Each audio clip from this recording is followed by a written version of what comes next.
수도권 지역을 중심으로 어제부터 기록적인 폭우가 내리고 있습니다. 큰 비로 인해서 피해와 사고도 잇따르고 있는데요. 네, 김동현 전주대 소방안전공학과 교수 전화로 연결해서 자세한 이야기 나눠보겠습니다.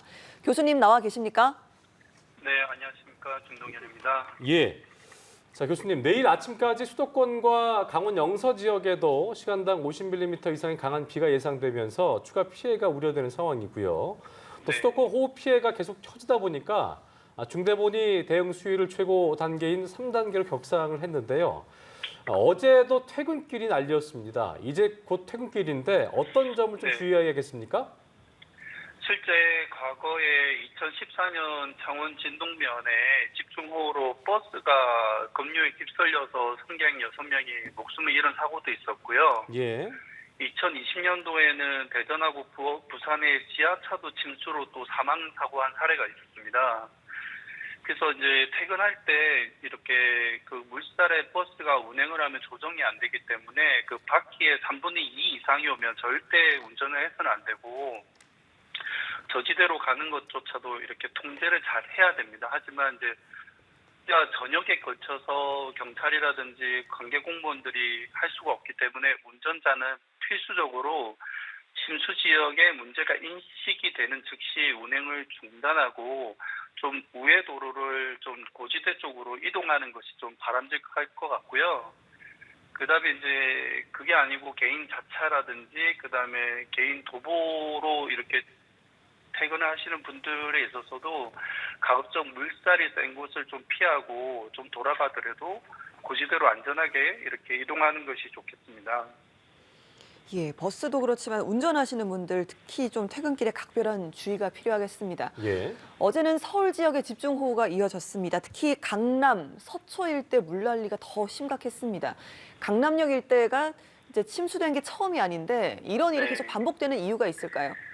네, 제일 중요한 것은 비가 오면은 이제 한 곳으로 모이는 데가 저지대가 많이 모이게 되고, 네. 예. 그런데 우리가 이제 도시 설계를 할 때 배수로를 설계를 하는데 지금 배수로 설계에 관련돼 있는 법을 보면 고지대든 저지대든 그게 천편일률적으로 돼 있는 게 일단 문제이고요. 물이 고지대에서 흘러내리면 당연히 저지대 쪽에는 더 많은 배수를 할 수 있는 그 용량을 가지고 있어야 되는데 그런 거에 대해서 이제 과거에 오랜 20년, 30년에 설계가 돼 있고 조금씩 개선하다 보니까 이게 지금 일시적인 폭우에 그 양을 처리할 수가 없다라는 게 가장 큰 문제이고 이런 일이 이제 반복되는 이유 중에 하나가 이제 침수가 되기 전에 배수로를 한 번 더 정비하거나 또는 사전에 시뮬레이션을 통해서 이 폭우가 얼마 정도 왔을 때 안전한지 안 한지에 대한 데이터를 갖고 그다음에 통제를 같이 실행을 해야 되는데 네. 이러한 것들에 대해서 사전 준비가 좀 부족하지 않았나 하는 생각이 듭니다. 예. 자, 강우량이 지나치게 좀 많다 보니까 처리 용량을 넘어서서 이제 통수 능력이 부족하다는 지적도 나오고 있는데요. 네. 매번 집중호우나 침수 이후에 문제를 지적할 것이 아니라 근본적인 대책이 필요하다 이런 목소리가 나오고 있습니다. 어떤 대책이 좀 필요하겠습니까? 네, 이게 이제 에너지가 모여서 이렇게 비로 집중호우가 이루어지면은 기술적으로 막을 수 있는 방법은 상당히 제한적이긴 하는데요. 사실은 이제 앞으로도 더 큰 기후변화 위기가 올 것이라고 유엔 IPCC에서도 6차 보고에서도 써내 있는데 여기서 기후 변화가 아니라 여기서는 기후 위기라는 단어를 쓰면서 현재 상황은 어떤지 앞으로 일어날 일은 무엇인지 우리가 달성해야 되는 변화가 무엇인지를 제시하고 있는데 명확합니다. 현재 상황은 심각하다. 그리고 앞으로 일어날 일도 더 심각해진다. 그리고 우리가 달성해야 되는 변화는 기술적인 방법에 앞서서 보다 더 나은 정의로운 시스템 전환이 필요하다라고 제시를 하는데 그렇다면 지금 있는 시설도 기후 변화가 아니라 기후 위기 속에서 심각한 단계에 놓여져 있기 때문에 자꾸 기술적인 방법에 접근만 고집하지를 말고 법 제도적인 것과 다양한 시뮬레이션이나 이런 기술들을 활용해서 20, 30년 동안의 강우량 최대치를 적용하지 말고 예. 50년, 100년 동안의 강우량 최대치보다 더 많은 강수량을 처리할 수 있는 그런 하천을 또는 배수를 할 수 있는 그 치수 관리가 좀 더 도시 계획에 더 많이 적용돼야 된다고 생각을 합니다. 예, 아까 강남역 말씀을 하시면서 이 평소에 배수 정비, 사전 준비가 좀 부족했다라는 말씀도 하셨거든요. 네, 일부 하수구가 이제 쓰레기 등으로 막혀 있다는 제보도 잇따르고 있고요. 또 어제 네. 강남역 같은 경우는 배수로에 쌓여 있는 쓰레기를 맨손으로 건져낸 시민이 또 화제가 되기도 했습니다. 그렇습니다. 그만큼 네. 전반적으로 평소에 관리가 잘 안 되고 있는 겁니까? 지금 이제 국토부에서는 도시부에 있는 도로 배수 관리 지침을 가지고 오기 전에는 예. 저지대부터 배수관이 막혀 있는지 점검하고 관리를 해야 한다라고 이렇게 지침이 만들어져 있고요. 실제 이제 지자체에서도 그 오기 전에 배수로를 우선적으로 관리를 하고는 있지만 워낙 이제 강범위하고 집중호우가 예상을 벗어나게 되니까 쓰레기들이 물에 떠밀려서 다시 모이는 현상이 있어서 예. 제가 생각할 때는 오기 전에만 관리하는 게 필요한 게 아니라 비가 내리는 도중에도 좀 관계자분들이 나와서 배수로가 막히지 않게끔 시민들이 나서서 하는 것도 중요하지만 그런 것들을 지속적으로 시설 관리가 오기 중에도 이루어져야지 배수가 잘 되지 않나 하는 생각이 듭니다. 예.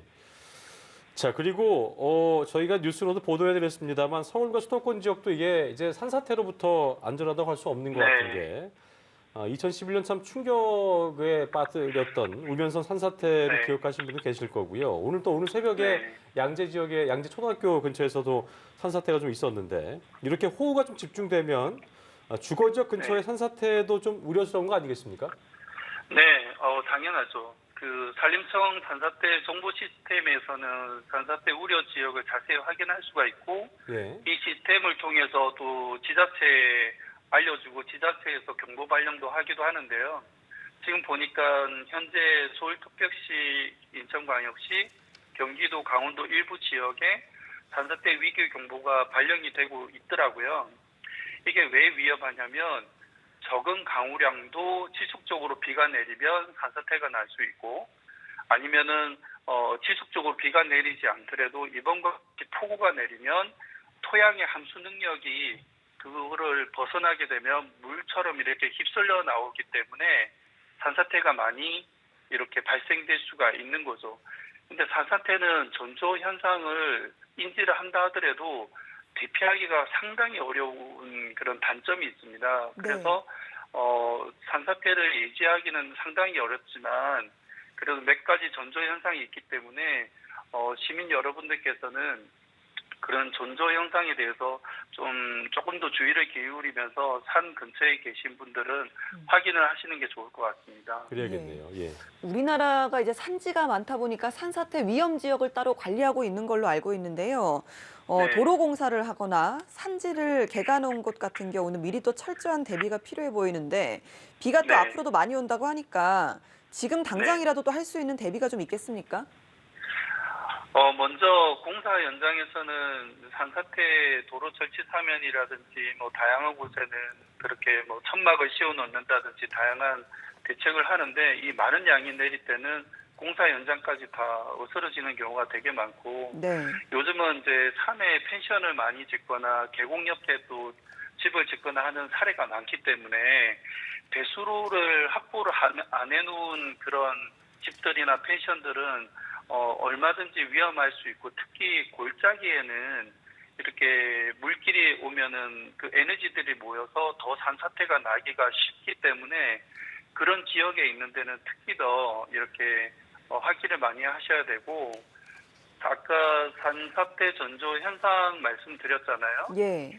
이게 한 세네 가지가 있는데 먼저 바람이 부지 않는데 나무가 막 흔들린다든지 넘어진다든지 그다음에 계곡물에 흙탕물이나 자갈이 이렇게 막 돌들이 무너지거나 떠다든지 그다음에 갑자기 물이 없던 지역에 물이 솟아난다든지 이러한 게 있으면 산사태 발생 전조 현상이기 때문에 그 부분을 놓치지 않고 대비를 하시거나 대피를 하시는 게 되게 중요하다고 생각합니다.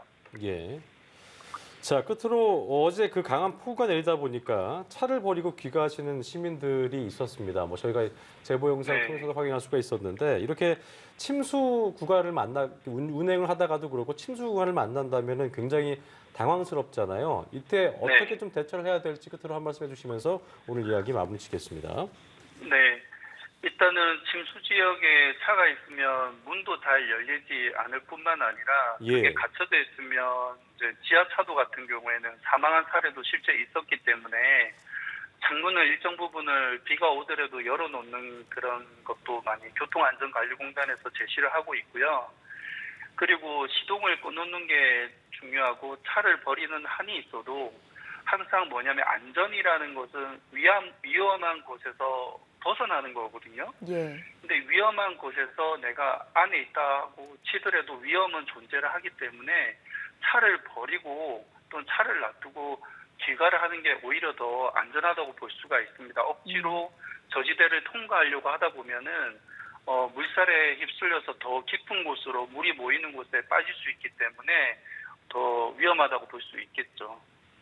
알겠습니다. 그렇군요. 언제나 좀 위기 시에는 빠른 대피가 무엇보다 중요하다는 말씀까지 들어봤습니다. 예. 오늘 폭우로 인한 침수 원인부터 대처법까지 김동현 전주대 소방안전공학과 교수와 연결해서 이야기 나눠봤습니다. 교수님 고맙습니다. 고맙습니다. 네, 감사합니다.